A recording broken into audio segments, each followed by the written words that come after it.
Okay, we'll like to begin by talking about violence and harassment, and we know that girls are speaking out loudly against harassment, against abuse, from the Me Too movement to Ni Una Menos. And is this truly a global phenomena, and are all the voices of the most marginalized women being heard, or do you feel that the marginalized voices are being left out? Now, this is a question to all of you, and perhaps we can start from you, Mickey. Can you hear me from the back? Okay. Warm Pacific greetings. My name is Mickey, as mentioned, and I'm from the Pacific in Fiji. So I want to start by very carefully to reflect upon what was asked, and to also reflect upon the concept of leaving no one behind has been set by the multilateral leadership on the announcement of the Sustainable Development Agenda.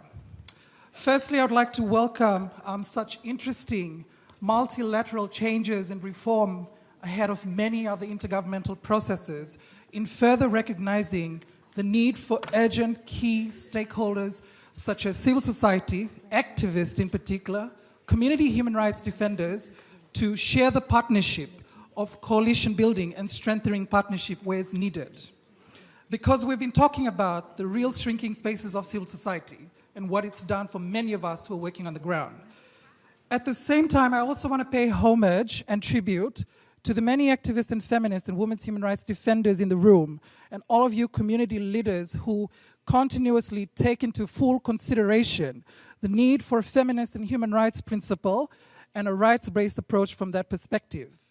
When we talk about the marginalization of many people across the globe, in terms of listening and hearing about unpacking what leaving no one behind actually means, it's about real commitment and real engagement and how we can actually have some of these uncomfortable conversations. And I also wanted to very recently welcome the new changes by UN Women in terms of engaging with members of the diverse sexual orientation, gender identity, or LGBTQI activist movements across the world, both North and South. Marginalization for people who work on the ground like me is about engaging people who are trans persons of all diversities. That's what we mean when we talk about intersectionality. It's about real engagement of LGBTQI persons for which in this world we don't have data of in many parts of the world, for which we don't hear of many violence and discrimination and cases of murder of all intersecting forms across the globe. This partnership showcases an understanding not just about multilateral shelter in this conversation, but where we can extend the partnership where it's very much needed. And lastly, I just wanted to very briefly respond to the question about the harassment. Right. The campaign comes at a very critical time of actual engagement, particularly with LGBTQI activists and movements and ally organizations that work with key stakeholders such as civil society. And this is one of the main focuses that will actually be part of this initiative, and where people who have been left behind can be very much included. We are talking about so many kinds of sexual harassment cases that have yet to be documented, and this initiative will definitely be one of the many critical ways of actually engaging some form of understanding in ensuring that marginalization of LGBTQI groups are put on the table for conversation and taken into full consideration. Thank you.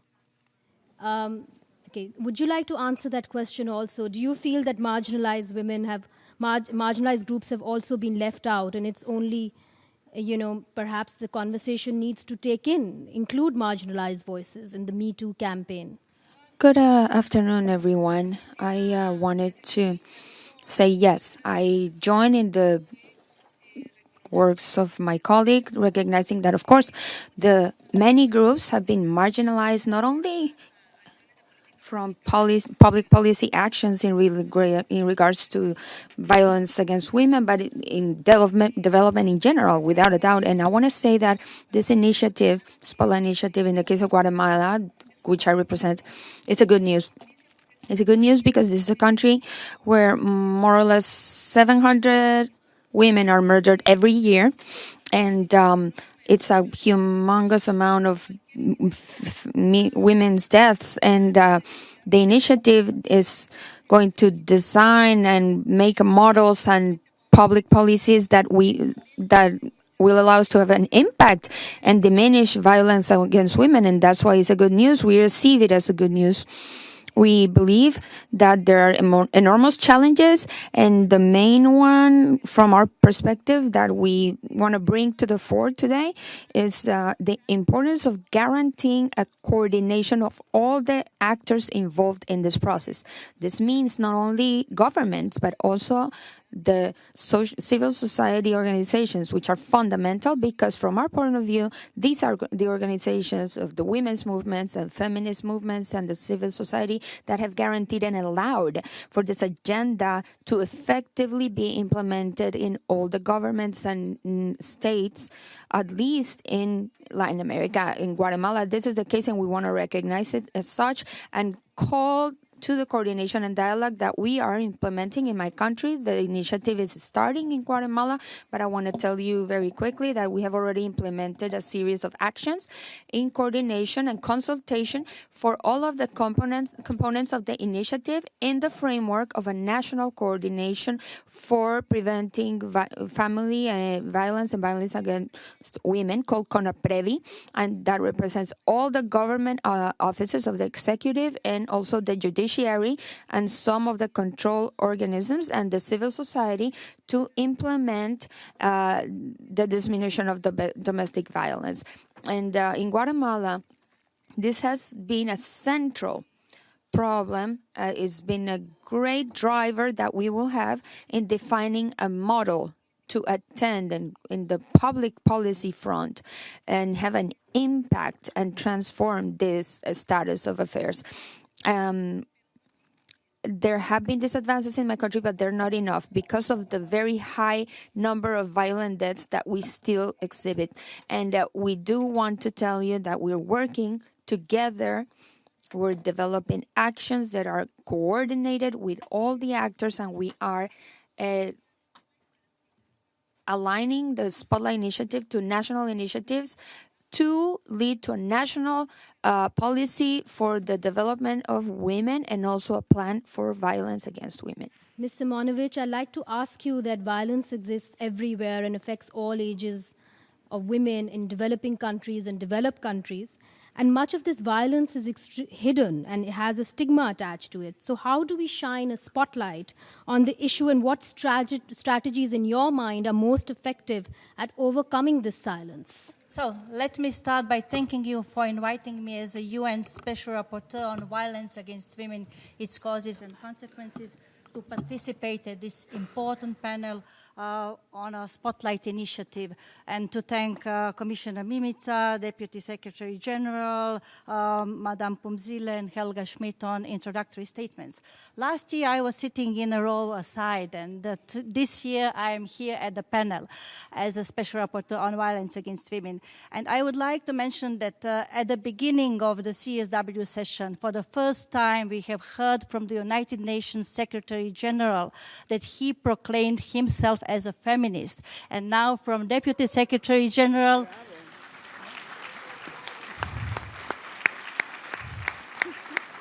from Deputy Secretary General and Commissioner Mimica and Ms. Helga Schmidt, we are hearing these voices that we need to stop doing business as usual, to change and to be innovative in order to address violence against women, to shed a spotlight, but not also to shed a spotlight, but to change. And here, as a mechanism that was established in 1994 by, at that time, Human Rights Commission to send a message that this is human rights violation, women's human rights violation, I would like to point out that there are human rights mechanisms established by global and regional treaties that are dealing with violence against women and women's rights. And I'm very glad that they are here, sitting in this room in the first row. And I will start from Silvia, from Mesekwi, following implementation of Belém do Pará, then Melissa from Working Group on Discriminatory Laws, then Madame Saiga from President of African Commission on Human and People's Rights, then Dalia Leonarte Joseph, from chairperson of the CEDAW Committee, Ms. Margaret McCauley from Inter-American Commission on Human Rights, and Ms. Frida Achar from Gravio following the Istanbul Convention. So we do have body of international law and mechanisms to which you need to report violence. So you need to report violence, and we are the bodies that need to act. And I'm very glad that we are here, that we are able to spread this message that we need to be integrated in this process with our respective mandates, because we are doing a lot of job that is maybe not sufficiently visible. For example, on femicide, I was in Argentina, and I have seen this strong Ni Una Menos movement, and it's really strong, and that movement prompted the government to move faster forward in direction of elimination of violence against women. But I have also called for establishment of a femicide watch and global comparable rate on gender-related killings in different parts of the world. And we have possibility to do it now. So I hope that under this Spotlight initiative, under this new possibility, and I also hope that UN Women and Office of the High Commissioner will be able to look into possible integration of our mandates in this whole process, that we will be able all to contribute with the aim of really helping everyone. No one should be left behind, because they're all covered by our respective mechanisms and instruments. Thank you.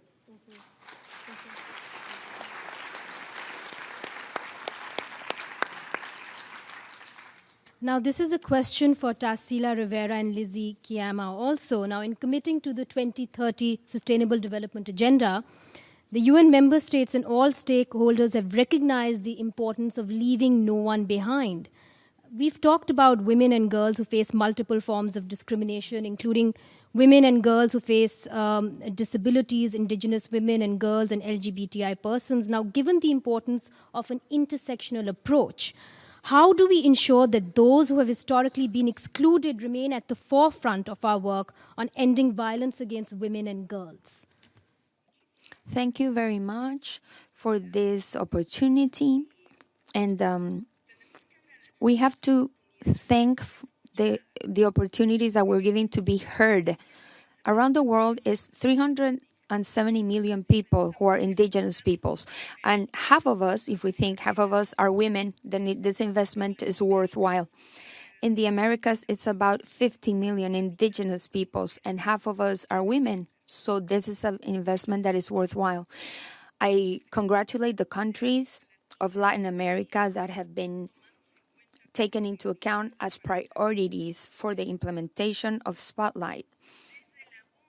From the voice of young women, girls, or women of indigenous populations, we want it to be taken into account that the violence against women and girls, indigenous women and girls, has an S at the end.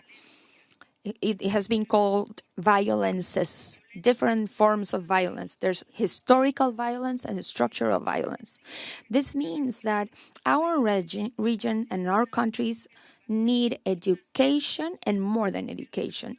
We need education for us as women to know our rights and be agents against violences, and also education for the rest, so that they can understand the real dimensions and what it means to be indigenous in the most remote places without access to justice because of the barriers that are still in place. There are advancements, but there's barriers too.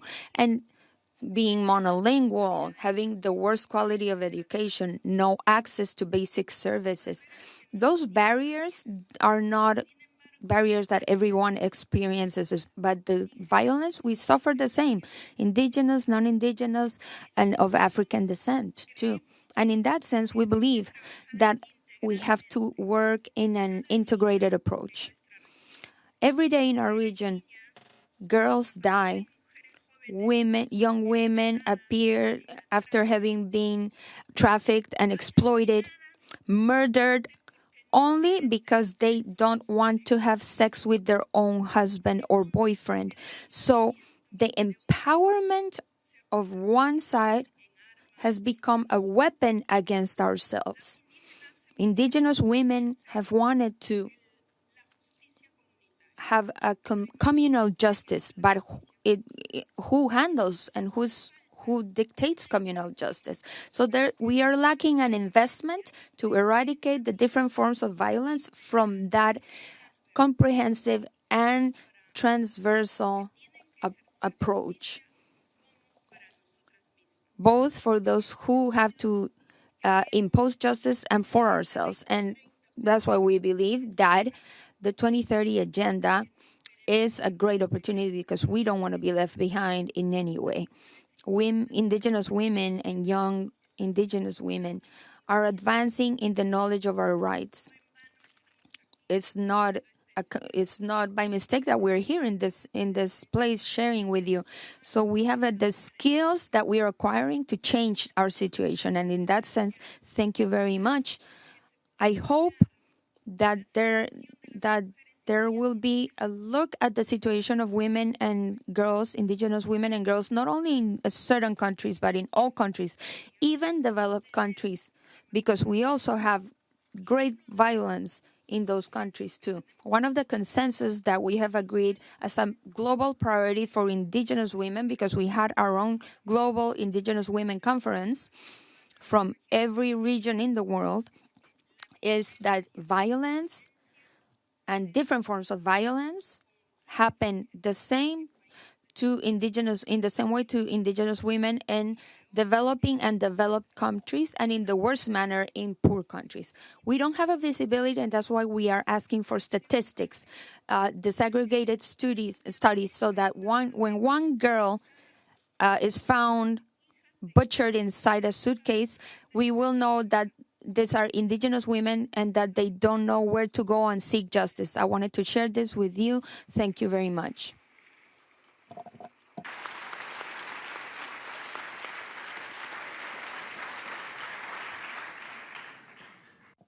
Would you like to answer the same question? Sure. Thank you very much. I am very appreciative for this opportunity to speak to the realities of women and girls with disabilities. It has been said on this panel that women and girls with disabilities are 10 times more likely to experience violence. The reality is women and girls with disabilities have been facing multiple forms of discrimination and violence from birth. Violence is essentially about power and control. Women and girls with disabilities have not been recognized as right holders, but we are constantly seen as asexual, we are perpetual children who are needing to be controlled, who are lacking in autonomy. One useful and simple strategy would be in giving back women and girls with disabilities power and control over their own lives. Investing in the leadership of women and girls with disabilities is paramount. Investing in education for girls with disabilities is important. Working in collaboration with women and girls with disabilities is also a useful strategy. We need to remain conscious to the fact that existing frameworks have traditionally excluded women and girls with disabilities. We need to be able to work backwards, work in partnership, work in collaboration with women and girls with disabilities. We need to appreciate that for interventions to be successful, flexibility and disruption of systems of the status quo will be necessary. We really need to be bold. Thank you.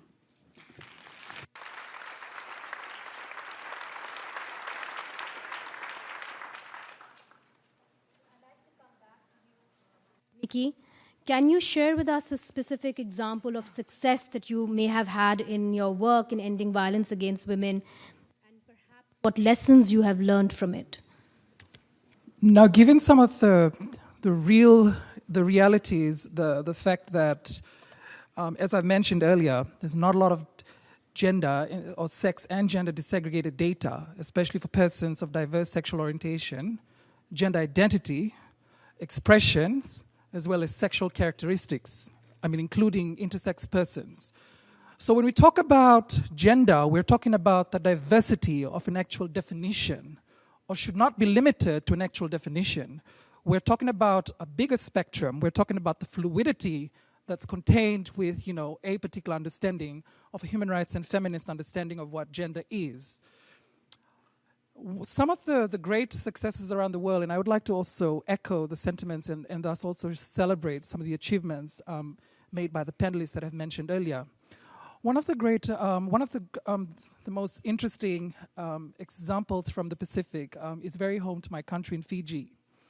So recently, there has been a joint collaboration with the UN Women Pacific Regional Office, as well as with the Fiji Women's Rights Movement, FemLink Pacific, and Diverse Voices for Action Equality, and the organization I work for, which is a trans feminist movement in the Pacific, House of Chameleon. So our thematic project is called Women's Access to Justice, and we're talking about whether or not the formal justice system and the informal strategies used around that works for persons who identify as some of us. And so this project is actually a project that's also in partnership with the European Union back at home. And one of the interesting things about this is, for the first time ever in our country and in the Pacific region, we will therefore see some critical understanding about what some of the realities that people such as trans person go through on an everyday basis and the violence he or she receives. This also takes into full consideration the understanding that we will then finally have data to also ensure that when we're talking about at the political level policy, we are there to also say that there's some data here to also ensure that these are some of what we can do and what we can do better. So one of the recommendations I'd like to share with us all is, again, and to re-echo the sentiment behind Spotlight, is also strengthening the partnership and the collaborations that we can do better. And this is something that we need to start encouraging ourselves to do a bit more, since the culture of silos cannot be something we can linger in for the many years of our life as far as this work on ending violence against women is concerned. And that's critical and fundamental. And so we will definitely launch the official research outcomes that will take place in the middle of April. And this is going to be, again, the first research ever, for example, on trans violence in Fiji and across the Pacific. And I just also wanted to conclude in response to this question and say that a lot of the times when we sit amongst ourselves as key stakeholders and partners, we need to start having some of these critical, uncomfortable, real conversations about what actually does this partnership look like. And if we're going to partner up, what does the outcomes look like, and what are the strategies we can do to better influence not just the political level and the table at the national level, but also regional processes and intergovernmental processes such as the Commission on the Status of Women here in New York. And lastly, I just wanted to also say that it is finally an interesting and a crucial thing for each and every one of us to clearly embark on and start recognizing the diversity of women's human rights in general. And I also just wanted to say, this is my last point. No, we're talking about human rights conventions and covenants. We also must recognize the many impetus feminist outcome statements that are also available. And I also wanted to lastly and briefly share that we also, like CEDAW, we also have the Yogyakarta Principles, the 10th, the review, the YP plus 10, the Yogyakarta Principles on its 10th year anniversary. And the Yogyakarta Principles is in fact an international application of human rights law in relation to person of sexual orientation, gender identity and expression. So it is critical that we pick that up and recognize it as an intersectional and interlinkage understanding. Thank you.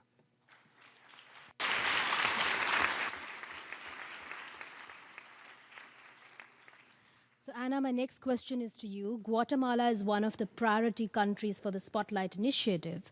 Now, what are some of Guatemala's key programming priorities for the Spotlight Initiative, and how will you ensure that the needs and priorities of women and girls facing multiple and intersecting forms of discrimination are effectively integrated? Thank you. I wanted to say that, well, I said before that the Spotlight Initiative was good news, but it's good news because it is an opportunity for the country to move ahead in an institutionalization process. of the public policy actions to revert this practice of violence against women. What does that mean? That means that finally the country will be under the conditions to set the foundations of public institutions that act on the basis of a management model, because the country for many years, the last few years, has a mechanism, quite a robust legal framework and quite robust public policies regarding violence against women. Nevertheless, during the last government period, they neglected the system completely. The system was practically immobilized. So we asked ourselves, how can this be possible? How is it possible that the political will be enough to eliminate all the actions the state must do to revert the policy of violence against women? And in that sense, we started to work very strongly in institutionalizing these processes. That means to develop a series of actions and components that are related to the cycle from the framework of public policies, prevention, attention, and comprehensive repair of victims against of violence against women. I want to continue with what my predecessors said, have a comprehensive approach to tackle violence against women. That should not be postponed, and Spotlight gives that possibility. It is a problem of focus, how we position the problems of violence against women in the core of the possibilities of the development of a country and the development of women in a country such as Guatemala. It is a national or citizen safety problem. As long as the violence against women is not considered and understood by our states and institutionalizing the corresponding actions to stop this problem as a citizen safety problem, we are not going to progress much. And Spotlight is giving us that opportunity, the opportunity to develop the concept frameworks, the management frameworks, to strengthen some mechanisms and some models we had for direct attention. Now we want to progress towards a comprehensive and dignifying reparation of violence against women, as well as to be able to progress in terms of the need to, in fact, eliminate the concepts we spoke about the roles of men and women in society. That for the case of the Guatemala, these are the principles that are the foundations of violence against women and allow this violence to continue being perpetuated in the country. For us, it is basic to acknowledge that violence against women is a crime and must be not only prosecuted but also repaired. And that is Spotlight. Spotlight is then working in all those dimensions and cooperating with different institutions, not only from the government, also international cooperation ones and civil society organizations to be able to guarantee. Sorry, I have an allergy problem. I'm allergic to the terrible cold of this city. To be able to bring cooperation in this response from all the other components. That's basically what I wanted to say. Well, thank you, Anna. I hope you feel. Gracias. Ms. Simonovic, as a special rapporteur, can you tell us what human rights mechanisms are available to eradicate violence against women and girls? Thank you very much for this question. I have already presented human rights mechanism dealing with violence against women and women's rights at global and regional level and representatives present here. And I would like to mention that currently we are holding consultations on our future cooperation because we have seen that we do not have institutional cooperation sufficiently developed. And last year we have started that.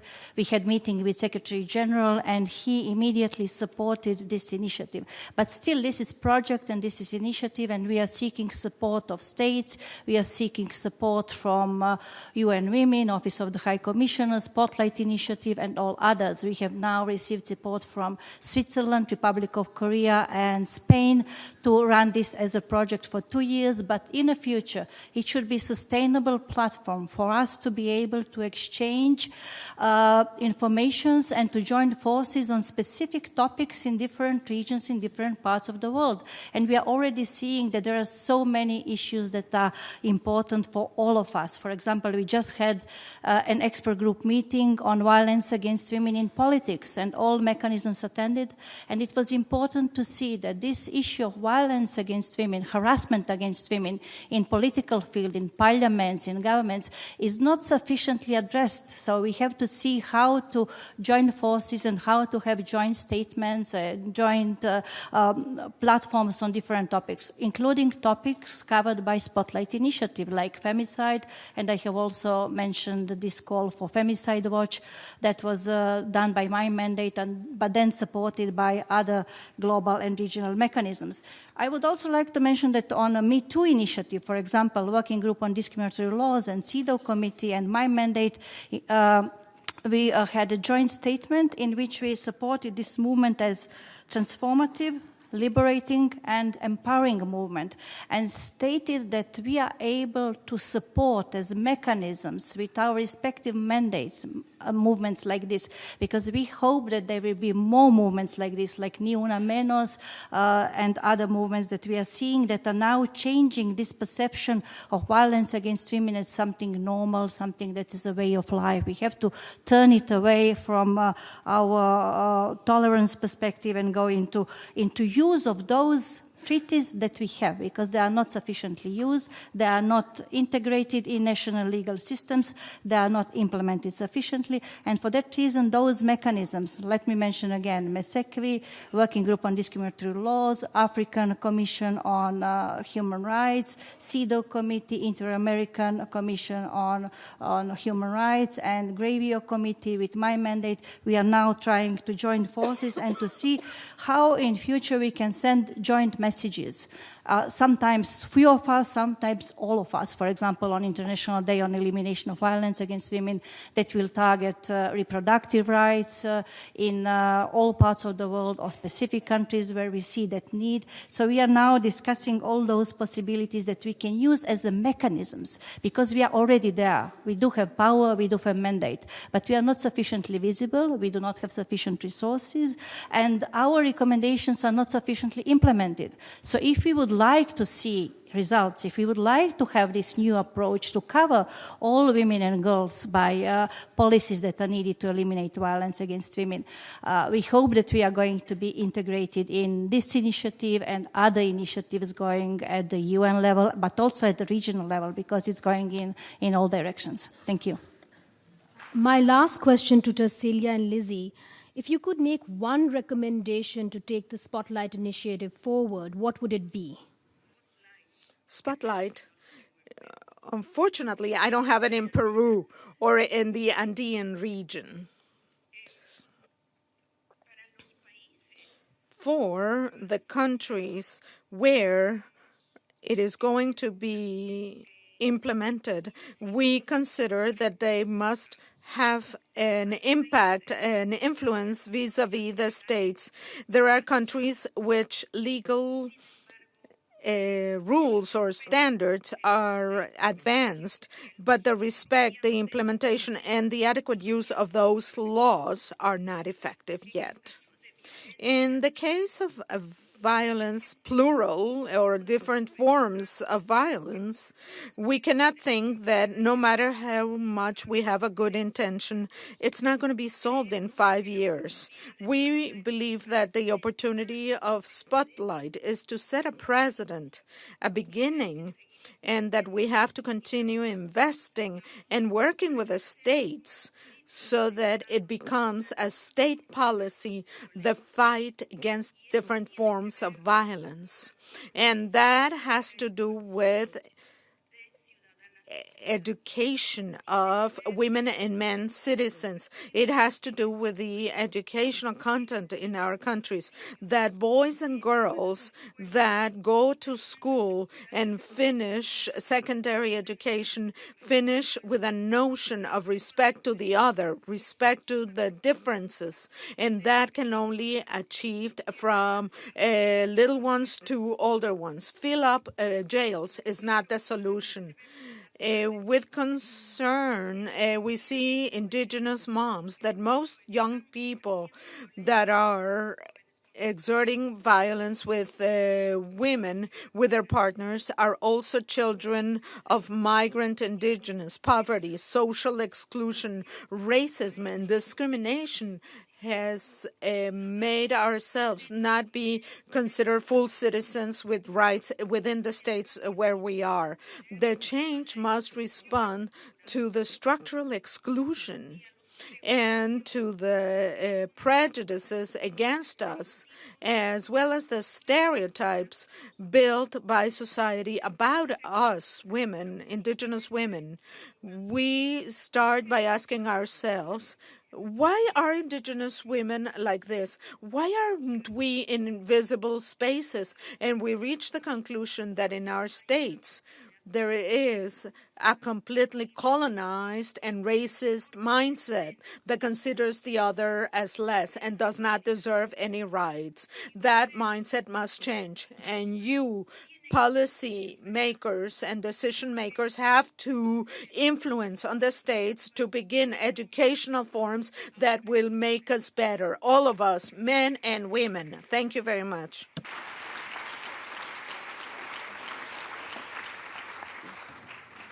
Thank you, Lizzie.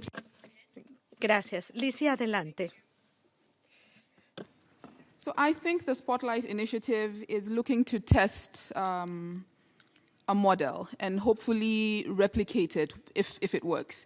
And for me, one recommendation would be that you prioritize working with civil society. And when I say civil society, I mean working with organizations that are led by women with disabilities. I think we should work together to build a case for investing in women with disabilities. This includes collection of disaggregated data, and specifically looking to create visibility for women with disabilities, changing the narrative around disability, moving from the medical and charity models, and recognizing women with disabilities as right holders. Another thing would be to work with civil society, to influence our governments, to prioritize and streamline disability across all structures, including formulating guidelines and policies, again, data collection and monitoring and evaluation. Thank you.